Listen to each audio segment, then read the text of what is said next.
భారతీయ జనతా పార్టీని ఆంధ్రప్రదేశ్లో Congress party daily target చేస్తుంది. షర్మిల రోజు సెటైర్లతో విరుచుకుపడుతుంటే మొట్టమొదటిసారిగా పురంధేశ్వరి పూర్తిగా స్పందించారు. దేశంలో జాతీయ భావజాలంతో కార్యకర్తలు పనిచేసే ఏకైక పార్టీ బీజేపీ మాత్రమేనని, అందువలన దేశవ్యాప్తంగా బీజేపీ ప్రతి ఎన్నికల్లో బలపడుతూ వస్తోందని అన్నారు. కరోనా సమయంలో ప్రజలకు బీజేపీ కార్యకర్తలు చేసిన సహకారం ప్రజలు ఎవరు మర్చిపోలేదన్నారు.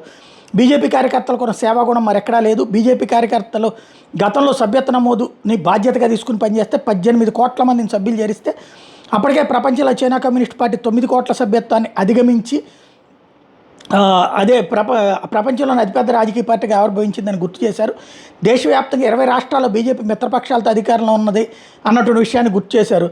నరేంద్ర మోడీ అనేక సంస్కరణలు తీసుకొచ్చిన విషయాన్ని వివరిస్తూ ప్రజలకు పారదర్శక పాలన అందిస్తున్న విషయాన్ని ప్రజల్లోకి తీసుకువెళ్లి సభ్యత్వ నమోదులో మోర్చాలు కీలకం కావాలని చెప్పి ఆమె పిలుపునిచ్చారు. అదే సందర్భంలో ఆంధ్రప్రదేశ్లో కాంగ్రెస్ లేవలేని పరిస్థితుల్లో ఉంది, అది ఇక లెగిచే అవకాశం లేదు అన్నటువంటి విషయం తేల్చి చెప్పారు.